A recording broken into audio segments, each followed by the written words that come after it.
ಕೃಷ್ಣನ ಗೀತಸಾರವನ್ನ ಈ ಫ್ಲೆಕ್ಸ್ ಒಂದನ್ನು ಅಳವಡಿಸಲಾಗಿತ್ತು. ಅದನ್ನು ಹರಿದಿರುವಂತಹ ವಿಚಾರ ಈಗ ವಿವಾದದ ಸ್ವರೂಪವನ್ನು ಪಡೆದುಕೊಂಡಿದೆ. ಕೋಲಾರದಲ್ಲಿ ವಿವಿಧ ಹಿಂದೂಪರ ಸಂಘಟನೆಗಳಿಂದ ಇದೇ ವಿಚಾರಕ್ಕೆ ಪ್ರೊಟೆಸ್ಟ್ ಆಗಿದೆ. ಕೋಲಾರದ ಡೂಮ್ ಲೈಟ್ ಸರ್ಕಲ್ನಿಂದ ಬೈಕ್ ರ್ಯಾಲಿಯನ್ನ ಮಾಡಿದ್ದಾರೆ ಹಿಂದೂಪರ ಸಂಘಟನೆಯ ಕಾರ್ಯಕರ್ತರು. ಫ್ಲೆಕ್ಸ್ ಹರಿದ ಮುಖಂಡರನ್ನ ಗಡಿಪಾರು ಮಾಡಬೇಕು ಅಂತ ಕೂಡ ಪ್ರೊಟೆಸ್ಟ್ ಮಾಡುವ ಮೂಲಕ ಒತ್ತಾಯ ಮಾಡಿದ್ದಾರೆ. ಡಿಡಿಪಿಐ ಕಚೇರಿಯಲ್ಲಿದ್ದ ಕೃಷ್ಣನ ಗೀತಸಾರದ ಫ್ಲೆಕ್ಸ್ ಅನ್ನು ಹರಿದಿರುವಂತಹ ವಿಚಾರ ಈಗ ಕೋಲಾರದಲ್ಲಿ ಹೊಸ ಕಿಚ್ಚನ್ನು ಹೊತ್ತಿಸಿದೆ. ಇದೇ ವಿಚಾರ ಹಿಂದೂಪರ ಸಂಘಟನೆಯ ಕಾರ್ಯಕರ್ತರ ಕಣ್ಣನ್ನು ಕೆಂಪಗಾಗಿಸಿದೆ. ಫ್ಲೆಕ್ಸ್ ಹರಿದವರಿಗೆ ಗಡಿಪಾರು ಮಾಡಬೇಕು, ಕಾನೂನಿನ ಪ್ರಕಾರ ಕ್ರಮ ತೆಗೆದುಕೊಳ್ಳಬೇಕು ಅಂತ ಹೇಳಿ ಬೈಕ್ ಜಾಥಾ ಮಾಡುವ ಮೂಲಕ ಆಗ್ರಹಿಸಿದ್ದಾರೆ.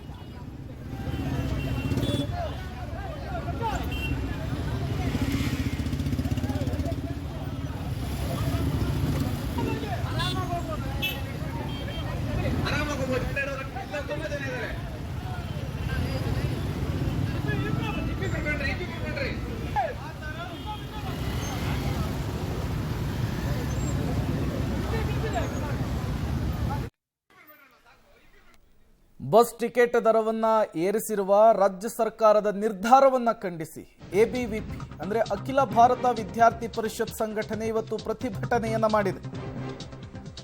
ಕೊಪ್ಪಳ ನಗರದ ಕೇಂದ್ರ ಬಸ್ ನಿಲ್ದಾಣದ ಮುಂದೆ ಈ ಪ್ರೊಟೆಸ್ಟ್ ಅನ್ನ ಮಾಡಿರುವಂಥದ್ದು.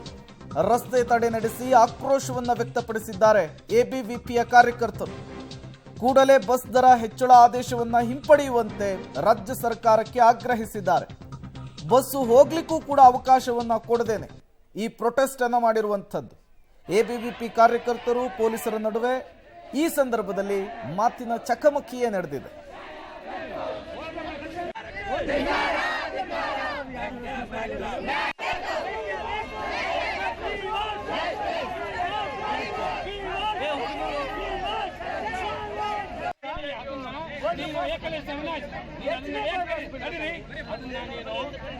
ಬರಬೇಕು